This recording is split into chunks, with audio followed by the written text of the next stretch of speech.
안녕하십니까. 공부를 알고 싶다의 공안 MC 나은서입니다.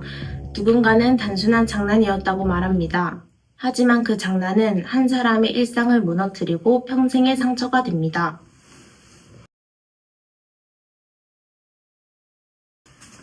최근 딥페이크와 불법 촬영, 온라인 유포 등 젠더 기반 성범죄가 교묘해지고 있습니다.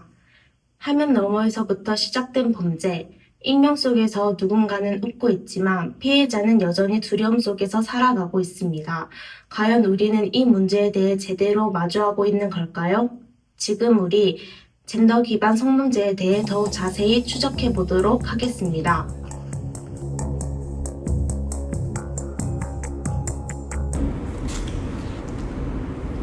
젠더 성범죄라는 말을 많이 들어보긴 했는데 솔직히 어떤 걸 말하는지 잘 모르겠어요. 어떤 범죄를 젠더 성범죄라고 하는 거죠?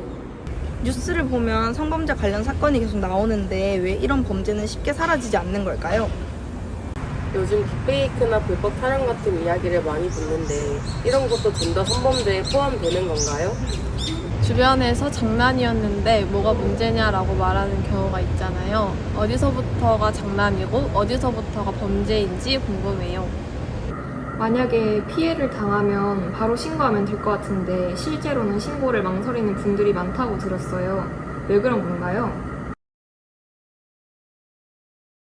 네, 젠더 기반 폭력이란 상대방의 성별, 성정체성, 성지향 등을 이유로 가해지는 모든 폭력을 의미하고요. 성범죄는 성적 자기 결정권을 침해하는 모든 행위를 뜻합니다. 젠더 범죄는 성별, 권력 불균형과 구조적 차별에 기반해 특정 성별을 겨냥해 발생하는 폭력을 의미합니다. 성범죄가 행위 자체와 피해자의 성적 권리 침해에 초점을 둔다면 젠더 범죄는 범죄의 원인이 되는 사회적 성별 규범과 권력 관계에 더 큰 비중을 둡니다. 성범죄가 범죄 행위 자체의 법적 처벌에 집중한다면 젠더 범죄는 그 이면에 있는 성차별적 구조와 사회 문화적 원인을 함께 해결해야 할 문제로 인식한다 볼 수 있습니다. 네, 디지털 기술이 발전함에 따라 디지털 기술 기반 젠더 폭력이 발현하고 있고요. 이는 딥페이크 등의 가상 이미지, 허위 영상 편집, 성별 기반 온라인 괴롭힘 등으로 나타나고 있습니다. AI 기술 활용 보급화에 따라 누구나 쉽게 접근할 수 있으며 활용 또한 용이하여 부적절한 형태로 활용 및 배포되는 경우가 많습니다. 특히 최근 아동 청소년을 대상으로 디지털 성범죄가 빈번하게 발생하고 있어 문제의 심각성 또한 높고요.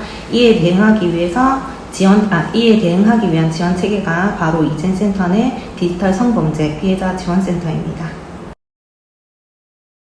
저희가 일실 2센터로 운영하고 있어서 하나하나 가정의 절차를 세세하게 안내드리긴 조금 어렵고요.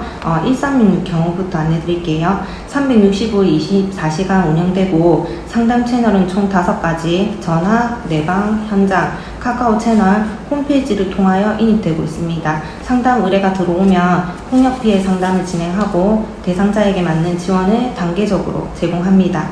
피해자 지원에는 긴급 피난처 입소, 정보 제공, 기관 연계, 심리적 지지가 있습니다. 스토킹 교제 폭력, 피해자 지원 사업은 유입되는 경로는 크게 3가지, 경찰 연계, 타 시설 연계, 피해자 직접 접수입니다. 피해자가 유입된 이후 센터에 내방하시도록 하고 초기 상담을 진행합니다. 다음으로 디지털 성범죄 피해자 지원센터입니다. 전화, 게시판, 연계 등으로 센터에 인입되고 우선 피해자와 전화 상담을 진행하여 간단한 피해 내용과 현재 상황을 파악합니다. 차후 센터의 지원을 이용하기 위해서는 피해 내용 확인, 본인 확인, 지원 신청 서및 개인정보 이용 동의서 작성이 필요하므로 내방 상담이 필수입니다. 네, 센터에서 추진하고 있는 사업 중 여성폭력 피해자 통합지원 로드맵이 있습니다. 로드맵은 피해자의 보호와 지원을 원활히 하기 위해서 관련 기관 간의 협력체계 구축 및 운영을 위해 25년 제작했고요. 이를 기반으로 유관기관 종사자 및 일반 시민 대상으로 로드맵 교육을 실시하고 있습니다.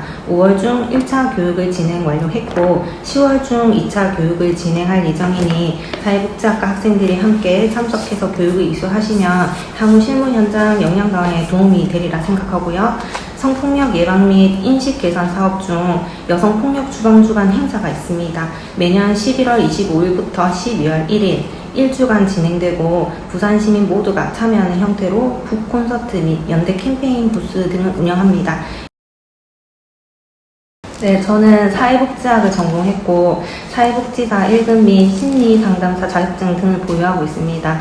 실천 현장에서 마주하는 대상자들은 아주 다양한 형태이기 때문에 국한되지 않는 시선으로 개개인을 이해할 수 있는 역량이 절실히 필요하고 중요하다고 생각됩니다. 이는 심리학이나 상담학을 기반으로 한 교육 등으로 강화할 수 있고 자격증의 형태 또한 다양합니다. 그리고 지역사회 자원 활용 및 연계, 인식 개선 홍보 마케팅 등 창의적인 경영 기획 전략의 역량도 필요하다고 생각됩니다. 만약 이젠센터를 진로 방향으로 선택을 하셨다면 사회복지사 및 상담사의 역량을 갖추시면 도움이 될 것 같습니다. 네, 젠더 범죄의 징후를 알아차리고 예방하기 위해서는 무엇보다 성인지 감수성을 높이는 것이 가장 중요하다고 생각합니다. 젠더 범죄는 단순히 개인 간의 갈등이 아니라 성별, 권력 관계, 불평등한 구조가 결합이 돼서 발생하는 경우가 많기 때문에 겉으로 드러나는 사건만 보기보다 그 안에 있는 관계, 불균형과 통제, 위협, 차별의 신호를 민감하게 살펴볼 수 있어야 합니다.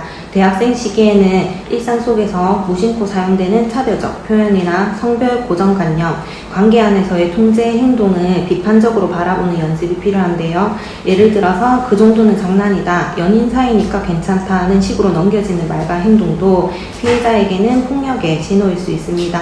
또한 사회복지 현장에서 피해자가 직접 도움을 요청하지 못하는 경우도 많기 때문에 상대방의 말을 판단하기보다 경청하고 안전을 우선으로 고려하며 필요한 경우 전문기관과 연결할 수 있는 역량도 중요합니다. 결국 미래의 사회복지사에게 필요한 것은 특별한 능력이라기보다 작은 징후를 가볍게 넘기지 않는 민감성, 피해자 관점에서 상황을 바라보는 태도, 그리고 적절한 지원 체계를 알고 연결하는 실천력이라고 생각합니다.